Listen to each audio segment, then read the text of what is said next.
Hello friends, എല്ലാവർക്കും നമ്മുടെ പുതിയ വീഡിയോയിലേക്ക് സ്വാഗതം. അപ്പം ഇന്ന് നമ്മൾ എടുക്കാൻ പോകുന്നതെന്ന് പറയുന്നത് SLC ഫിസിക്സിലെ ഫസ്റ്റ് ചാപ്റ്റർ ആയിട്ടുള്ള എഫക്റ്റ് ഓഫ് ഇലക്ട്രിക് കറണ്ട് അഥവാ വൈദ്യുതി പ്രവാഹത്തിൻ്റെ ഫലങ്ങൾ എന്ന് പറയുന്ന പാഠമാണ്.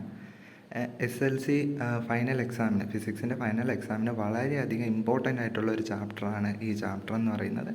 അപ്പോൾ ഇത് ശ്രദ്ധിച്ച് പഠിക്കുന്ന ഒരു കുട്ടിക്ക് SLC ഫിസിക്സ് ഫൈനൽ എക്സാമിന് നല്ല മാർക്ക് സ്കോർ ചെയ്യാൻ സാധിക്കുന്നതാണ്. അപ്പോൾ നമുക്ക് നേരെ പാഠത്തിലോട്ട് കിടക്കാം. പാഠത്തിൽ ഫസ്റ്റായിട്ട് തന്നെ നമ്മുടെ ഒരു കിച്ചൻ്റെ പടമൊക്കെ കാണിച്ചിട്ടാണ് തുടങ്ങുന്നത്. കിച്ചണിൽ ഒരുപാട് എന്ത് ചെയ്യുന്നുണ്ട്, അപ്ലയൻസസ് ഉപയോഗിക്കുന്നതായിട്ട് കാണിക്കുന്നുണ്ട്. അപ്പോൾ ഈ അപ്ലയൻസസിലൊക്കെ എന്ത് എനർജി ചേഞ്ചാണ് നടക്കുന്നത്, അഥവാ എന്ത് ഊർജ്ജ മാറ്റമാണ് അവിടെ സംഭവിക്കുന്നത് എന്നുള്ളതാണ് പാഠത്തിലെ തുടക്കത്തിലായിട്ട് ചോദിച്ചേക്കുന്നത്. അതായത് ഓരോ ഉപകരണങ്ങളിലും ഓരോ അപ്ലയൻസസിലും എന്തൊക്കെ മാറ്റങ്ങളാണ് സംഭവിക്കുന്നത്, എനർജി ചേഞ്ച്, എന്തെല്ലാം എനർജി ചേഞ്ചസ് ആണ് നടക്കുന്നത് എന്നുള്ളതാണ് ആദ്യമായിട്ട് ചോദിച്ചേക്കുന്നത്. അപ്പം നമ്മൾ ആ ചിത്രത്തിൽ കാണിച്ചേക്കുന്ന പോലെ ടേബിളിലോട്ട് നോക്കുക. അപ്പോൾ ടേബിളിൽ ഒരുപാട് അപ്ലയൻസസ് ഉപകരണങ്ങൾ തന്നിട്ടുണ്ട്. ഏതൊക്കെയാണ്? Electric bulb, injection cooker, storage battery, mixie മുതലായ ഒരുപാട് ഇൻസ്ട്രുമെൻറ്റ്സ് കൊടുത്തിട്ടുണ്ട്. ഓരോ ഇൻസ്ട്രുമെൻറ്റ്സും അതിൻ്റെ എന്തെല്ലാമാണ് ഉപയോഗമെന്നും അതിൻ്റെ എനർജി ചേഞ്ചസ് എന്തൊക്കെയാണെന്നാണ് നമ്മൾ അടുത്തായിട്ട് നോക്കാനായിട്ട് പോകുന്നത്. ആദ്യമായിട്ടുള്ളതെന്ന് പറയുന്നത് ഇലക്ട്രിക് ബൾബ് എന്ന് പറഞ്ഞാൽ എന്താണ്? നമ്മൾ വീട്ടിൽ ഉപയോഗിക്കുന്ന സാധാരണ ബൾബ്. അപ്പോൾ ആ ബൾബിൻ്റെ യൂസ് എന്താണ്? നമുക്ക് ലൈറ്റ് കിട്ടുക, ടു ഗെറ്റ് ലൈറ്റ് എന്നുള്ളതാണ് അതിൻ്റെ യൂസ് എന്ന് പറയുന്നത്. ഇലക്ട്രിക് ബൾബിൽ നടക്കുന്ന എനർജി ചേഞ്ച് എന്താണ്? നമ്മൾ എന്ത് എനർജിയാണ് കൊടുക്കുന്നത്? ഇലക്ട്രിക്കൽ എനർജിയാണല്ലേ നമ്മൾ അതിലോട്ട് കൊടുക്കുന്നത്. അപ്പം നമുക്കതിൽ നിന്ന് എന്താണ് കിട്ടുന്നത്? Light energy. അപ്പോൾ അവിടെ നടക്കുന്ന എനർജി ചേഞ്ച് എന്താണ്? ഇലക്ട്രിക്കൽ എനർജി എന്ത് എനർജി ആയിട്ട് മാറ്റുന്നു?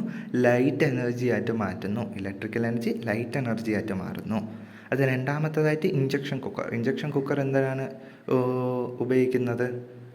ഉപയോഗിക്കുന്നത്? നമ്മുടെ ഭക്ഷണം പാചകം ചെയ്യാൻ വേണ്ടിയാണ് നമ്മൾ ഉപയോഗിക്കുന്നത്. അവിടെ നമ്മൾ എന്താണ്, ഈ കുക്കർ എന്താണ്, കറണ്ടിൽ കൊടുത്തിട്ടാണല്ലോ നമ്മൾ യൂസ് ചെയ്യുന്നത്. അപ്പോൾ അവിടെ നമ്മൾ ഉപയോഗിക്കുന്ന എനർജി ചേഞ്ച് എന്താണ്? ഇലക്ട്രിക്കൽ എനർജി തന്നെയാണ്. ഇലക്ട്രിക്കൽ എനർജി അവിടെ എന്ത് എനർജി ആയിട്ട് മാറുന്നു? ഹീറ്റ് എനർജി ആയിട്ട്. നമുക്ക് ഭക്ഷണം പാചകം ചെയ്യാൻ എന്താണ് വേണ്ടത്? ഹീറ്റല്ലേ വേണ്ടത്. അപ്പോൾ അതെന്തായിട്ട് മാറുന്നു? ഹീറ്റ് എനർജി ആയിട്ട് മാറുന്നു. അവിടെ നമുക്ക് യൂസ് എന്താണ്? To get heat. അവിടെ നമ്മുടെ യൂസ് ഹീറ്റ് കിട്ടുക അഥവാ താപം ലഭിക്കുക എന്നുള്ളതാണ്.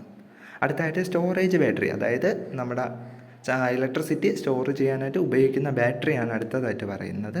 അപ്പോൾ അവിടെ അതിൻ്റെ യൂസ് എന്ന് പറയുന്നത് ടു സ്റ്റോർ ഇലക്ട്രിസിറ്റി സ്റ്റോർ ചെയ്യുക, വൈദ്യുതി സംഭരിച്ച് വയ്ക്കുക എന്നുള്ളത് തന്നെയാണ് അതിൻ്റെ യൂസ്. ഇവിടെ എന്ത് തന്നെയാണ്? നമ്മൾ ഇലക്ട്രിക്കൽ എനർജി ആണ് കൊടുക്കുന്നത്. പക്ഷേ ഇവിടെ എന്ത് എനർജിയാണ് ആയി മാറുന്നത്? Chemical energy. അതാണ് ശ്രദ്ധിക്കാനുള്ളത്. ബാറ്ററിയിലെ ഇലക്ട്രിക്കൽ എനർജി എന്ത് എനർജി ആയിട്ട് മാറുന്നു?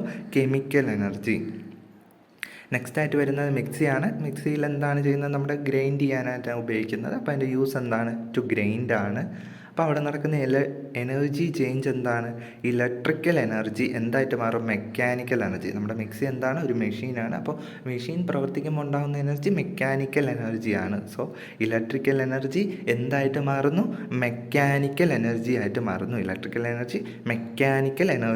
മാറുന്നു. ലാസ്റ്റായിട്ട് വന്നേക്കുന്ന പിന്നെ നമുക്ക് ഇഷ്ടമുള്ള എന്ത് വേണം എഴുതാം. ഇപ്പം ഞാനിവിടെ ഇലക്ട്രിക് ഹീറ്റർ ഉപയോഗിക്കുന്നു. ഹീറ്റർ എന്ന് പറഞ്ഞാൽ നമ്മൾ ചൂടാക്കാനായിട്ട് ഉപയോഗിക്കുന്ന ഇലക്ട്രിക് ഹീറ്ററാണ് ഉപയോഗിക്കുന്നത്. ഇവിടെ എന്താണ് കിട്ടുന്നത്? ഹീറ്റാണ് കിട്ടുന്നത്. ഇലക്ട്രിക്കൽ എനർജിയാണ് നമ്മൾ കൊടുക്കുന്നത്. നമുക്ക് എന്താണ് ഔട്ട്പുട്ടായിട്ട് കിട്ടുന്നത്? ഹീറ്റ് എനർജിയാണ് കിട്ടുന്നത്. അപ്പോൾ നമ്മൾ കൊടുക്കുന്ന ഇലക്ട്രിക്കൽ എനർജി നമുക്ക് ഔട്ട്പുട്ടായിട്ട് കിട്ടുന്നത് എന്ത് എനർജിയാണ്? ഹീറ്റ് എനർജിയാണ്.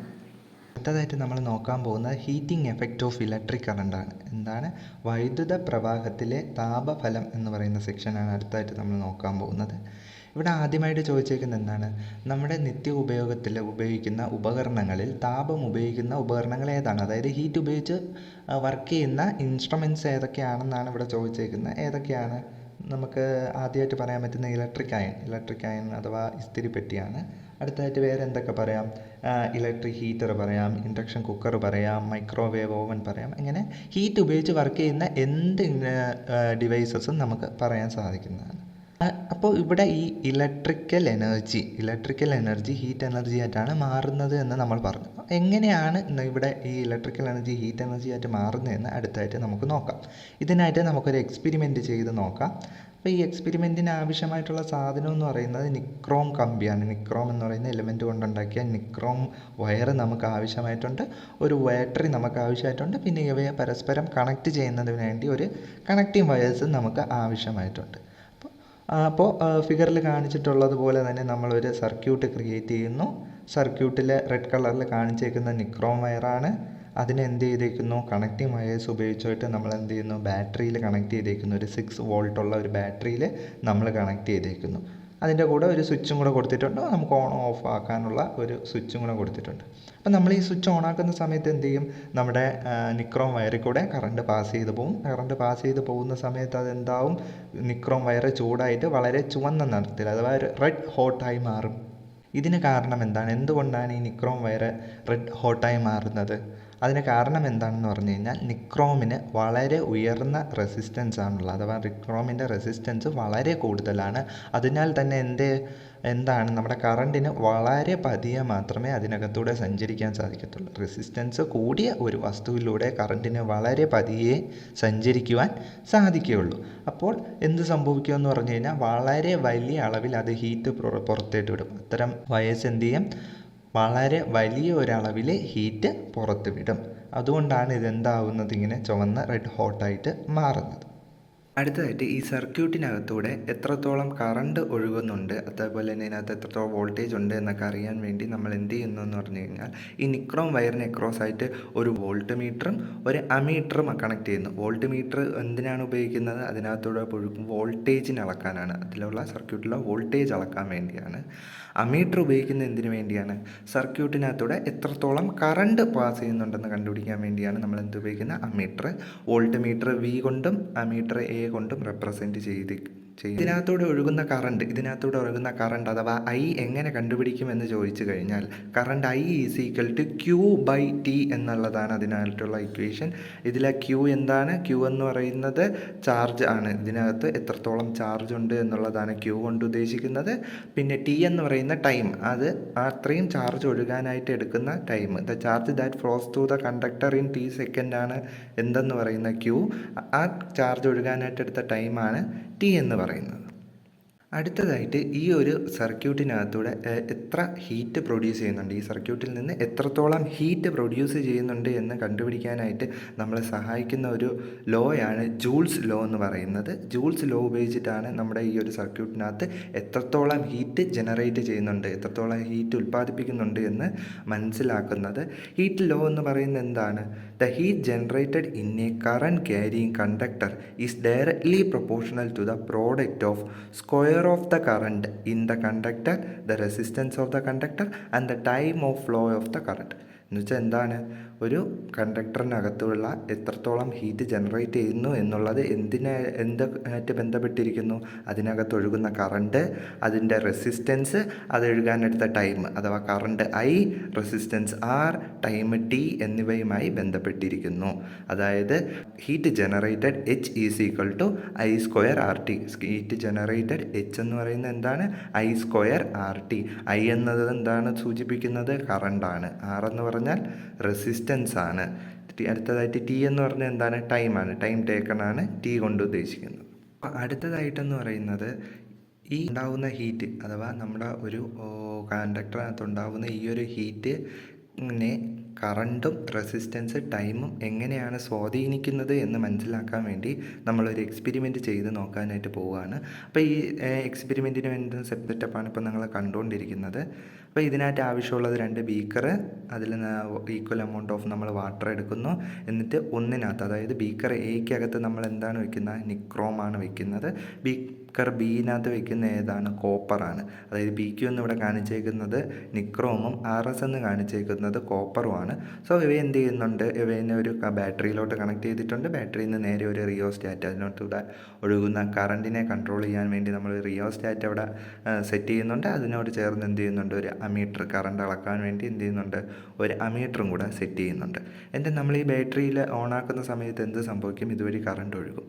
ഈ ഒഴുകുന്ന സമയത്ത് ഇവിടെ പ്രധാനമായിട്ടും 3 ചോദ്യങ്ങളാണ് ചോദിച്ചിട്ടുള്ളത്.